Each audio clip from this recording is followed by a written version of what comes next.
Hey guys, I'm just back from Africa and had some packages waiting for me. And I'm excited about all of them, but I'm particularly excited about this one from Patrick Smith, the president of Commando Lock Company. Sent me a new model. In fact, this is an experimental model. He calls it, looks like the 44 BC, and he's got some other items here that I'll describe to you in a moment. Fellas, it doesn't look like Patrick's been sitting still. In the way that he's getting better is he's watching us. He's looking to see what we do. And he says this is the latest version, blah, blah, it's got a different keyway. I'll go into that. But what really impressed me is he's taking advice from, and he names some specific people. And then, more importantly, he's watching you. Every time you pick a lock or you go on one of these forums like keypicking.com, he mentions locksport.com and lockpicking 101. Apparently he's watching these very closely to see what you guys are saying about the quality of a lock and how to make it better and what the deficiencies are. And he's fixing them on the fly. In fact, since November, he says he's watched 1,000 videos about lockpicking and he's looking for trends. He's looking for ways and recommendations to make these things better. Now, this one clearly is better. He's done a lot of improvements on this new one, and the most obvious when I opened the box and looked at it was the shackle itself. The shackle on this new one has like a frosted finish, and at the bottom he says this is his new boron alloy shackle, and he gave me one of the old ones, the old style. And we're going to break these later. We're going to see if this new boron alloy really does improve the external security of this lock. It was already tough. A lot of you guys have torn these things apart. You've separated these laminated steel plates. You found out that they're bound with each other, adhered in some way, and they're all interlocked with these little nubs that stick down. On top of that, these pins you can't just grind them off. They're actually press fitted very tightly in there. So grinding the heads off is really not going to help us that much. So it's a really tough body. I can't think of anything he could do to improve that. But externally, the weak point, I guess he figured out, was probably this shackle, and now he's done everything he can to fix that. Again, using your advice from looking on these forums. Well, everybody knows externally a lock can be very tough, but internally it could be made out of marshmallow cream. And he says when he watched these videos, he was really looking for new ideas to make the internal part tougher, and he wasn't going to improve it by the packaging. So it's the same old packaging. A lot of manufacturers put money into new super security, for example, and they make no changes to the lock. And he says he completely disagrees with that. He's put his money and all of his efforts into making his internal part tougher as well. Now, if you look at this, you'll notice it is not the old M1 keyway. This is the first model. This is a prototype using the Y1 style keyway. And the reason he says he did that is because this is more paracentric. And in watching all of you guys pick these different types of locks, the paracentric keyways give us more trouble. So it resists surreptitious entry. So the Y keyway, again, it works perfectly. There is no resistance on this one, you notice. Now Patrick's developed that mechanical resistance, which means that's the MR part of this. No mechanical resistance. Again, that will be in the final version, but on this one apparently he didn't put it in there. Just to see how much more resistant this one was without the mechanical resistance. So we got a different keyway, more paracentric, and that really doesn't make the lock that much tougher. So recognizing that, he's improved the guts as well. This is still the 5-pin lock, and the bitting looks like this. So we got some good ups and downs. We're not going to be raking this open. Believe me, I tried. Internally, I've already picked this once yesterday and once this morning, and hopefully that it'll go well when I pick it here in a moment. But he's changed all of the guts as well. He gave me a picture of what the standard guts will look like, and I hope that's what they look like on this one. You'll notice all the key pins are serrated, really unusual, more like an American style lock. Look at these springs though. You'll notice that the springs are various lengths and number of coils. So that's going to provide a wide variation in the resistance of the pins, so it's not going to be consistent for us. Again, it's designed to slow us down. And the last thing he's done is they're all security pins. And at least in this picture it looks like we have 3 serrateds and then we have 2 spools. I don't know if that's what's in this particular lock, but we're going to find out. We're going to pick it and then we're just going to gut it. And we're going to tear this lock apart and do a complete teardown. So before we get there though, we really need to pick it. So put it in there. You'll notice from my light tension, When I picked it earlier, the first time took me about 15 minutes. The second time took me about 6 minutes, and this time I hope it doesn't quite go to that. I've learned a little bit about how to pick it, and that's because I learned the hard way what was inside of this thing. So very, very light tension. Move down the stack.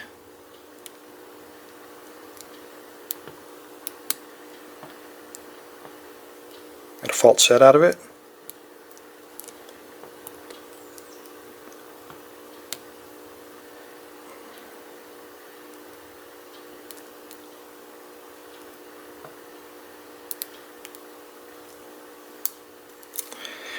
That is the fastest I've opened it, but that's only because I've opened it before and I have a feel for this particular lock. So we have an open, but as I said, the first time took me a lot longer. So if I was in surreptitious entry, this would probably take, even the best of you guys, probably 10 minutes to pick. But it picks very much like a 5-pin American. The only difference is the varying spring tension. Now what Patrick did say is he knows this is only 5 pins, and he knows it only gives a certain level of resistance. So it says once he adds mechanical resistance to this lock, it'll be even harder, and then if that proves to be true, he's going to add a 6 or 7 pin design to the mix later. And let me tell you, those would be really difficult to get into. Can't wait to see those. Anyway, let's break this thing. Let's see what's inside of it, and let's test this shackle and see if it's as tough as what Commando Lock is telling us. So let's get it rigged up in a vise. Alright, the first thing we're going to need to do is let's take a look at the core and gut this thing, and then we'll look at some of the other elements. And to do that, we're going to use a power grinder and a hammer and a chisel.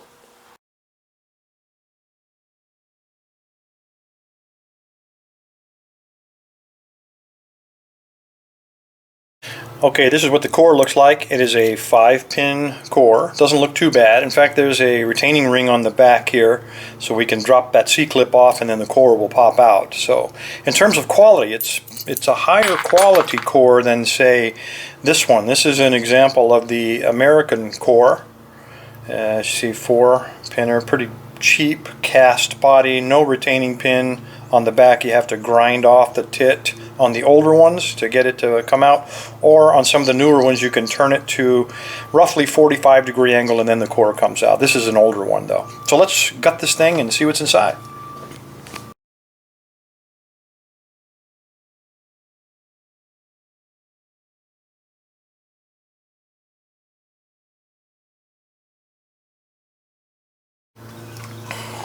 Alright gentlemen, in terms of quality of the pinning, I think you're going to be very happy with this.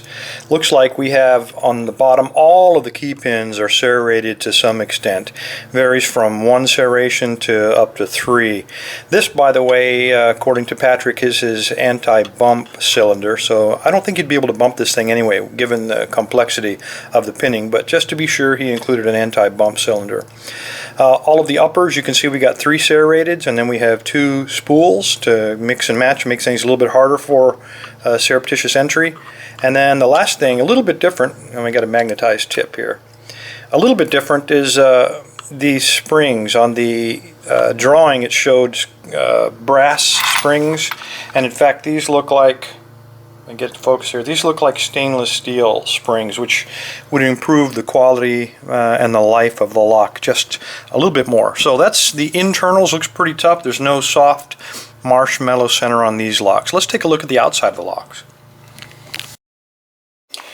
Okay, when we look at the body of these things, I've got a master lock here just for comparison only. The external, the metal part, very high quality finish, and then when you look at the bottom where we've broken it open, you'll notice we have 6 of these posts that are press fitted in there.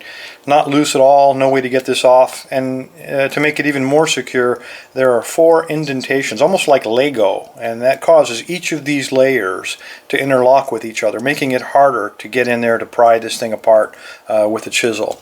Again, comparing it to the master lock, here we have only 4 of these posts, and they are also press fitted in.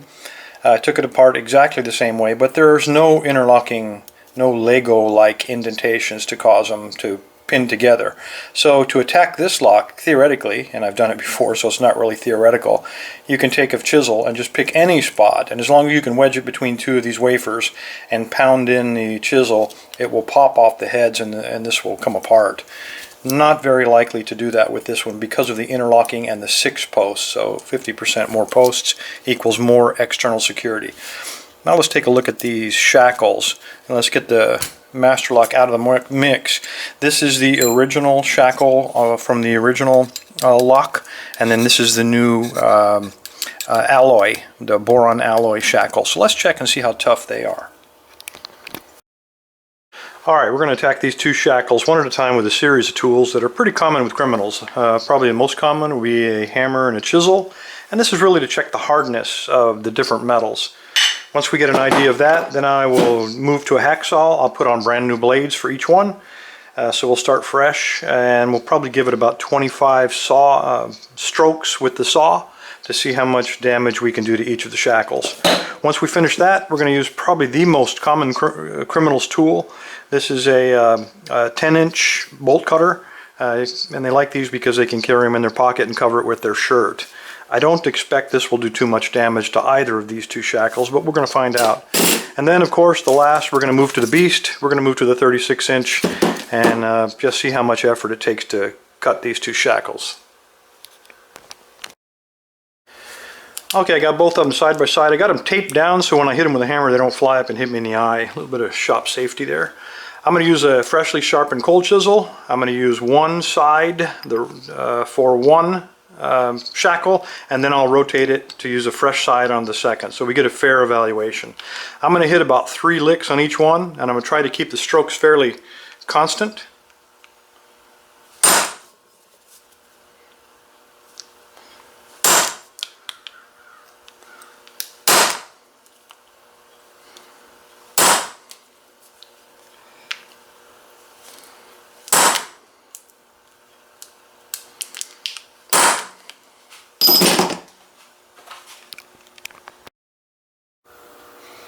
Okay, these are results of the cold chisel test. On the right, the shiny one is the old style shackle, and you can see the 3 hits made a pretty good ding in that. So in terms of hardness, it looks like the old one definitely is softer, or perhaps even the new one is case hardened. I'm not sure if it's the boron alloy, but when you look at it, we did make a mark. There is a slight indentation, but nothing compared to the old shackle. So in terms of toughness or hardness of the shackle, I would have to say that the new boron alloy probably is quite a bit tougher, but we're not finished yet. Alright, got them both clamped up. We're going to do the sawing test with a hacksaw. I got 2 brand new Lennox, pretty high quality blades. They're both 24 teeth per linear inch. And let's give each of these shackles 25 strokes, and then I'll switch blades, put a new blade on it, and saw the other one. Let's see what happens.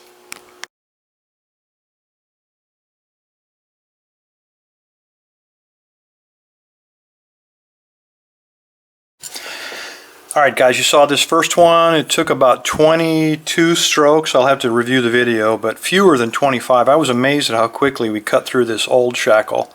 It is hardened steel, but we were still able to cut it fairly easily with that new 24 tooth blade.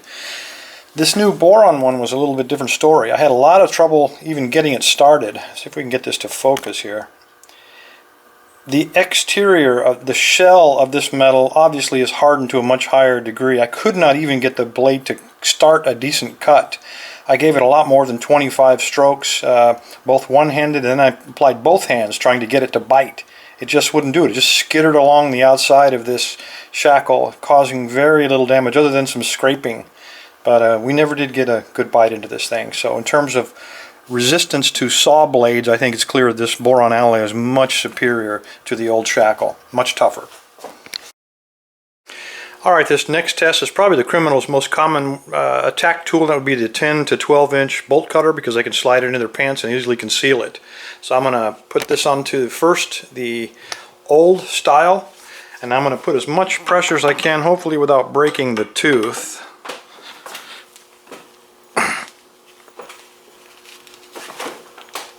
Alright, we got no joy here. What we do see is just the slightest of indentations, but with that 10-incher you're not getting through this old shackle. Alright, in the spirit of fairness, we got to try the new one as well, but I don't expect we're going to get any more joy from this one. And just as we suspected, we get nothing. I need to lift weights more or something, but we basically scratched this shackle. So let's try it now with the 36-incher and see what kind of joy we get. Alright, first with the old one. And this should be a no-brainer. Pretty easy. Nothing to it. Let's try the new one.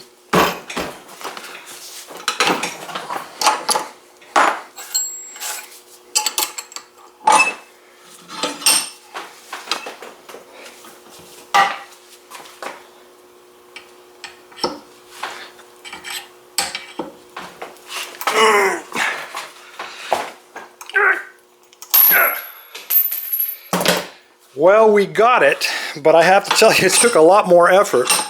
And unlike the other one, this one actually snapped. It reached a breaking point, and you can see we started to cut into it. And then we had a crystalline failure of the metal. On this one, it looks like we pretty much pinched all the way through the soft metal. So quite a bit of difference, and from this boron alloy, a lot more resistance, but still, that 36-incher can cut through almost anything. Alright fellas, I think you know the results. I think externally the Commando Lock Company's did a great job of toughening up these locks. We got really tough internal components, all solid steel bearings. The actuator itself is really tough. You're not going to be able to exploit it that way. The body is incredibly tough. You really have to attack this with a lot of vigor to get past the body. Not a quick way for a criminal to get in there. The weak point was the shackle, and Patrick, the owner, president of Commando Lock Company, has made the decision to upgrade from these older shackles, these obviously softer ones that you can cut through or with either a bolt cutter or a hacksaw, to these new boron alloy, really tough. So the soft part of the outside has now been reinforced with this boron alloy. The internals have all been toughened up, no longer that soft creamy vanilla center that we always talked about. Now we have that new complex Y1 keyway, and we have all high security pins. To make things even sweeter, Patrick is listening to you guys. When you talk about these locks, he's watching you when you pick them. He now offers it in the Y1 keyway, but if you like the old M1 keyway, he's still offering that apparently, except the internals have now been toughened up with these high security pins. So from now on, when you buy this lock, apparently it's going to have all high security pins on the inside. And the last piece of good news, at least from the letter that Patrick sent me, is once he's proven that this works, and I honestly believe that it does, he's going to increase the number of pins to 6 or possibly even 7, which is going to make this thing even that much tougher internally. Anyway, fellas, been a long video. Thanks for your time. Everybody stay safe, stay legal.